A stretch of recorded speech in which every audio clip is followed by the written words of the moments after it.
Corona से जंग ने हमारे जंग लगे सिस्टम की परतें खोल दी।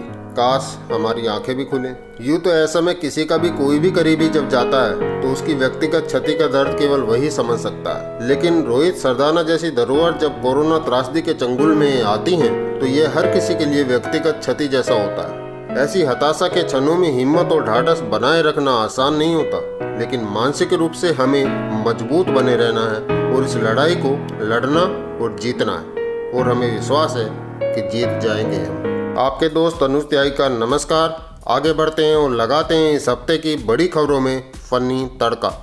आईपीएल में बायो बबल उतनी ही देर चला जितनी देर साबुन का बबल चलता है। बबल में छेद हो गया और आईपीएल में रुकावट के लिए खेद हो गया। कोरोना के साथ बंगाल भी खबरों में रहा और दो मई भी आ गई। दीदी को बंगाल जीतने की बधाई। बधाई इसलिए भी बनती है कि उन्होंने 8 चरणों का चुनाव एक चरण में ही निपटा दिया। कैसे, सुनिएगा।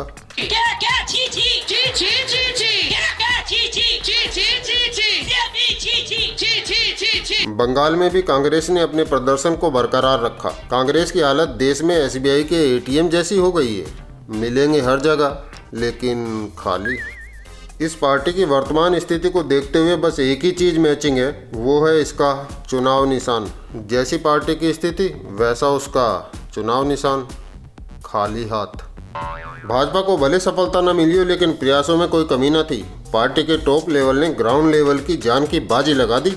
और लगा क्या दी, अभी चुनाव परिणाम आने के बाद तक लग रही है। वैसे भाजपा ने जो मांगा उसको दुगना मिला। भाजपा ने कहा हमें सत्ता दो, जनता ने कहा एक छोड़िए साहब दो लो, और दे दी 77 सीट। इसके लिए भाजपा को भी बधाई।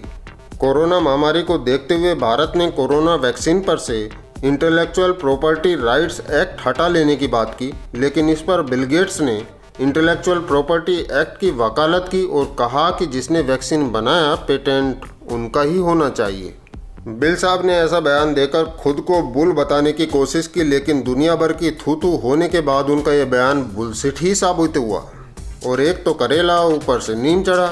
बिल साहब को अपनी शादीशुदा जिंदगी 27 साल बाद फॉर्मेट करनी पड़ी। हो सकता है कोई वायरस घुस आया हो। अब उस वायरस का वैक्सीन ढूंढ लीजिए बिल साहब और पेटेंट जरूर करा लीजिएगा।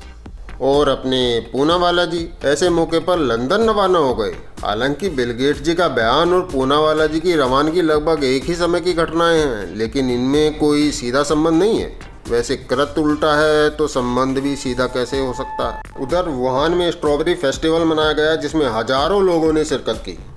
वैसे चमगादड़ वालों से स्ट्रॉबेरी इतनी इज्जत पाकर धन्य हो गई होगी।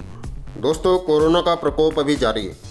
सतर्कता और हौसला बनाए रखिएगा। सीमित संसाधनों में बेहतरीन परिणाम देना ही हमारी पहचान है। जो देश बैलगाड़ी से शुरू कर आज अमेरिका के सैटेलाइट प्रक्षेपित कर सकता है, वो देश इतनी जल्दी इस कोरोना से हार भी नहीं मान सकता।